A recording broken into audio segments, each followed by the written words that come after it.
E saindo de Huacachina, a gente seguiu até a vinícola Takama, que é a primeira vinícola da América do Sul. Ela fica a 15 quilômetros mais ou menos lá do oásis e é aqui que a gente vai almoçar.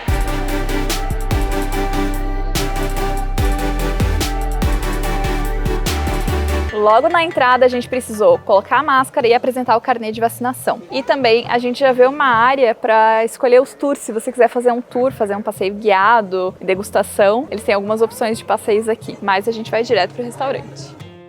An image from a dream kept me up all night. The feeling is surreal, stuck inside my mind. Desde que a gente chegou, a gente falou com umas 10 pessoas, entendeu? Na recepção, a menina conferiu o documento ali que eu falei, né? O cartão de vacinação. Ela dirigiu a gente pra recepção do restaurante, a gente pediu a mesa. A gente chegou na mesa, veio uma pessoa limpar, apesar da mesa já estar limpa, e colocar os... que são os cardápios, na verdade, que é tipo um jogo americano de cardápio. Aí já veio Lembrou uma outra... muito um vídeo. Nossa, uma pizza. E aí veio uma outra menina, que é a pessoa que tá atendendo a gente, também super atenciosa. E aí veio outra pessoa pra trazer os talheres e já trazer uns molhinhos. Então, tipo assim, já vieram várias pessoas na nossa mesa e nem deu tempo da gente escolher o que a gente vai comer ainda. Mas já pedimos bebidas.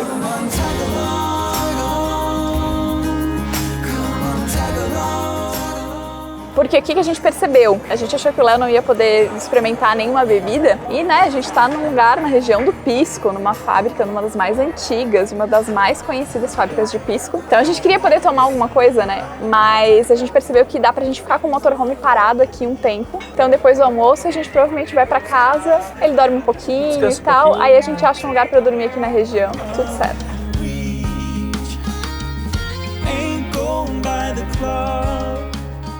Chegaram nossos drinks, a gente pediu 2 tilcanos, que é um drink bem tradicional daqui. A gente pediu um tradicional mesmo, e aí um outro com maracujá, afinal, né? A gente adora maracujá. O tilcano é um drink de pisco e ginger ale, então são duas coisas que a gente gosta. A gente gosta bastante de ginger ale e drinks com esse ingrediente. Então o tilcano tá nos favoritos. E na verdade, o Léo pediu de maracujá e eu pedi o de limão pra gente tomar junto, mas esse aqui é mais de menina, ó. Ficou muito bonito essa flor rosa aqui. E o bom é que ou tem suco ou tem drink de maracujá em praticamente todo lugar, né? Então pra quem curte maracujá como a gente, muito bom. Mas uma dica pra galera que curte drinks, normalmente os tilcanos, pelo menos nos lugares onde a gente tomou, eles são um pouco mais alcoólicos, são um pouco mais fortes. Então se você curte uma bebida um pouco mais doce e com menos gosto de álcool, é melhor ir pro pisco sour, que daí normalmente eles são um pouquinho mais docinhos. E a gente falou antes, né, que a gente geralmente não toma esses drinks porque são caros. E realmente, o tradicional é 22 soles e o de maracujá é 24 soles. Que nós tomamos apenas em ocasiões pontuais e especiais. É uma ocasião especial? Sim. Por quê? Pisco era para ser a nossa última cidade, nosso último ponto nesse momento, para daí a gente voltar pro Brasil de motorhome. E agora nós tomamos a decisão de que nós vamos voltar pro Brasil de avião. Então mudamos completamente os nossos planos, rolou todo um replanejamento, todo um processo aí, a gente ficou alguns dias para conseguir organizar a nossa vida e decidir como a gente ia se organizar, o que a gente ia fazer. Então, sim, né, hoje é dia de comemorar novos planos e novos rumos. Isso aí. Então, por isso, temos drinks.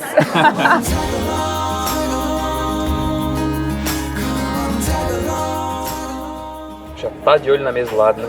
Eu tô olhando o vinho que eles estão tomando lá, que é um vinho rosé, só que ele é bem laranja, assim. Ainda bem que a gente carrega a casa junto, entendeu? Daí a gente pode sair daqui, ir pra casa, dormir um pouco, pronto, passa tudo. Eles trouxeram pra gente um pãozinho pra experimentar com esses molhos e ele foi muito querido em explicar o que é um aioli. Ele só não sabe que são duas pessoas que amam maionese e o Léo mesmo é viciado a ponto de fazer muita maionese. E o outro molhinho é uma salsa huacaína, que é um molho bem tradicional daqui, mais apimentado. Eles fazem, inclusive, opções de prato com macarrão, por exemplo, na salsa huacaína. Frango na salsa huacaína, então, super tradicional. Mas sem gostar de pimenta e de condimentos, que é bem temperado. A gente ama, né?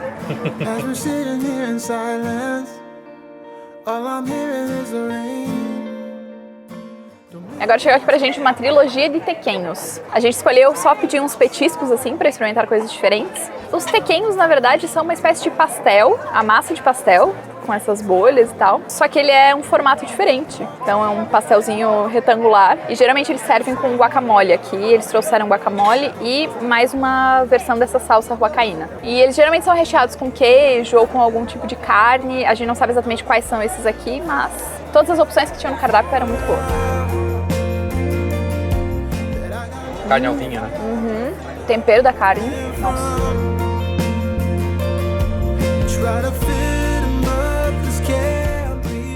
E rapidinho já chegaram as outras coisas também. A gente pediu um prato com asinha barbecue, que não é uma coisa local, mas ele é servido com batata. E batata aqui é uma coisa muito comum, tem muitas variedades de batata. Então a gente sempre sabe que o prato que vem com batata costuma ser muito bom, porque a batata é própria para aquilo que eles estão fazendo. Então aqui é uma batata frita e o sabor dela tá espetacular. E a gente também pediu um prato que é de chicharrón de panceta. Chicharrón, ele é o nosso torresmo, basicamente. Depois que a gente descobriu isso, sempre que a gente vê um prato de chicharrón, a gente se interessa. E ele é servido com chips de mandioquinha. E aí, atendeu as expectativas? Olha, a combinação do porco assim com a cebola, nossa, é muito bom. O porco é mais gorduroso e a cebola é bem ácida, dá uma quebrada assim, fica muito, muito bom. E lembra bastante torresmo, né? Não tanto, porque ele é um pedaço maior, né? Às vezes eles são servidos em pedacinhos menores, aí ele é mais frito e tal, acaba lembrando mais do torresmo. Mas, muito bom.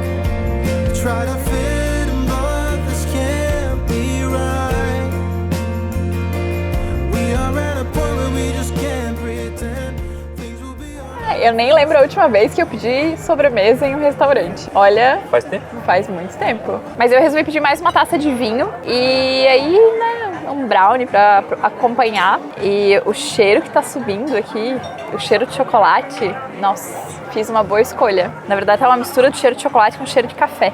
Lembra que eu falei que tava com muita vontade de comer um bolo de chocolate? Que há muito tempo. Dá pra matar a vontade.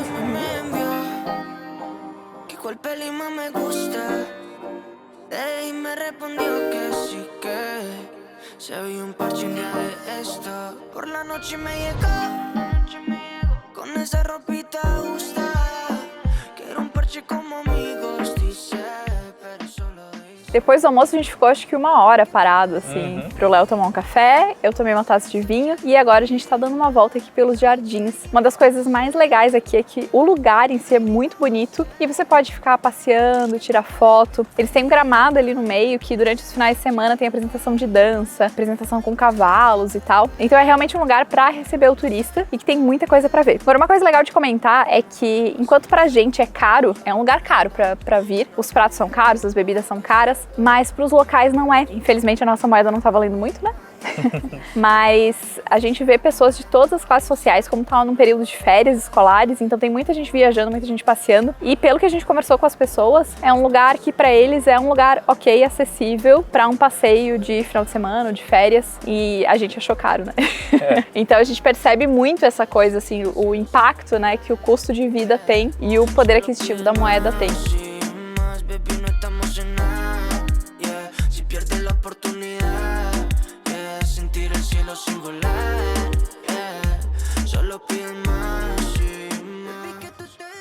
Mas agora, como não poderia deixar de ser, né, a gente vai dar uma voltinha na loja, porque o vinho que eu tomei era muito, muito bom, provavelmente eu vou levar uma garrafa. E o Léo também gostou muito do café, então a gente vai ver se o café é daqui mesmo, porque pelo que a gente entendeu do cardápio é. Se for deles, tem pra vender, é claro, então a gente vai ver os preços.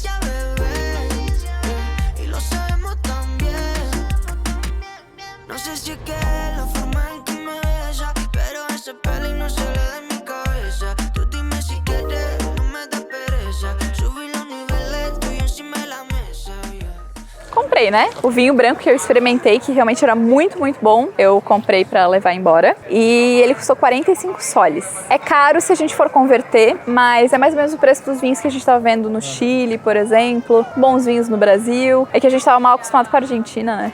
Onde a gente comprava vinhos muito bons, muito baratos. Girl, I see your face everywhere. When I'm going out, you'll be there. 'Cause everything reminds me of you. I can't take no more. Girl, I think I'm losing my mind. Try to go to work, but I lost track of time. 'Cause everyone keep looking like you. I can't take no more. I miss your touch from your hands and your body. It hurts so much to think of you as someone else. Finalmente a gente conseguiu achar um lugar pra dormir, pra passar a noite. Nossa primeira parada foi na praia de Paracas. A gente parou pertinho da praia, assim, numa praça que tinha marcação da Overlander. Mas chegou lá, foi meio que uma confusão, assim. Veio uma pessoa que cuidava dos carros. Esses cuidadores, né? E aí ela começou a reclamar que a gente não podia ficar ali, porque a gente era muito grande e tal. Não tinha placa nenhuma dizendo que não poderia. Muito pelo contrário, as vagas são grandes, então não teria problema nenhum. Aí ela começou a dizer que não, por ela, não era por ela, mas é porque os chefes dela estavam assistindo pelas câmeras. E aí apontou para as câmeras da rua e disse que aí ia dar problema e tal. Enfim, aí a gente ficou com um pouco de receio, né? Porque ela tava com mais algumas pessoas ali e tal, então achamos melhor mudar de lugar. Então a gente decidiu tocar um pouquinho mais para chegar em Pisco. Tem um casal de brasileiros, amigos nossos, que a gente encontrou já 2 vezes em Cusco e também em Nazca, que ficaram aqui recentemente, então nós seguimos mais ou menos a indicação deles. E também um lugar super bem avaliado no Everlander. E aí a gente entrou em contato com a pessoa responsável por esse lugar, que nos recebeu aqui e valeu a experiência só pra gente conhecer o Vitor e ouvir um pouquinho do trabalho dele. Amanhã o Léo mostra onde é que a gente tá e explica um pouco melhor pra vocês, que agora a gente tá bem cansado. Mas antes da gente dormir, eu queria falar um pouquinho sobre a questão ali da vinícola. A gente decidiu visitar a vinícola Takama. É autodenominada, a gente não pesquisou pra saber se é verdade ou não. A vinícola mais antiga da América do Sul. O lugar é lindíssimo, vale muito a pena o passeio, vale muito a pena conhecer. É uma viagem super rápida de Ica ali do Oasis até chegar na vinícola. Então vale muito a pena, se você estiver pela região, fazer esse passeio. Durante os finais de semana eles têm as apresentações, então vale mais a pena ainda. Mas existem algumas outras vinícolas ali por perto que também são especializadas em pisco, que você pode conhecer. Algumas mais conhecidas, outras menos. Bodegas que trabalham com degustação de pisco. Então se você quer conhecer um pouco dessa que é a cachaça local, né, que é a cachaça peruana, vale muito a pena. Não é bem a cachaça, né? Ela é mais a nossa grapa, que ela é feita de uva, né? Mas a grapa é uma cachaça também, né? Mas tem várias opções na região e é um passeio que realmente vale muito a pena. Se você tiver por Nazca, por Ica, incluir uma parada pra conhecer um pouco do pisco, porque é uma coisa que faz parte, assim, como a cachaça pra nós brasileiros, né? É uma coisa que a gente vê em muitos drinks, é uma coisa que é muito comum, é uma coisa que faz parte da nossa história. O pisco é assim pros peruanos, então eu acho que não dá pra deixar de provar o ceviche, os piscos e tem mais alguma coisa? Ceviche e o pisco. Claro, né? Se você tá na região, ir direto na fonte pra conhecer um pouquinho de processo de fabricação, entender a história. A gente valoriza muito isso, né? Quem acompanha o canal já sabe. Então, fica essa dica pra você. Porque apesar de o nome Pisco ser uma cidade, a maioria das fábricas está em outros lugares e não especificamente em Pisco, onde nós estamos agora. Enfim, mas agora a gente vai dormir e a gente espera que vocês tenham gostado do nosso passeio e amanhã a gente continua, porque estamos exaustos. Muito cansados.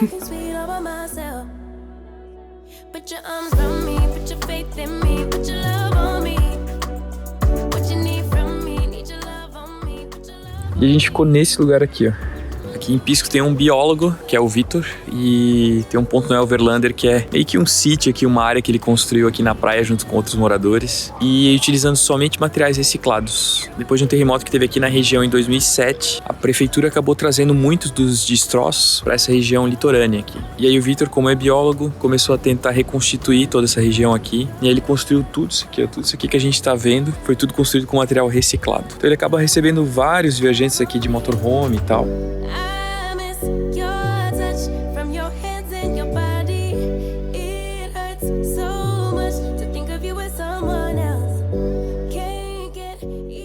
E agora são 7 horas e a gente vai seguir viagem em direção a Lima. Então se você não é inscrito, já se inscreve no canal, ativa as notificações para não perder nada. Ainda tem vídeos aqui no Peru e logo a gente está cruzando para o Equador. Não esquece de seguir a gente lá no Insta também, @LiveFabVale, e a gente se vê no próximo vídeo.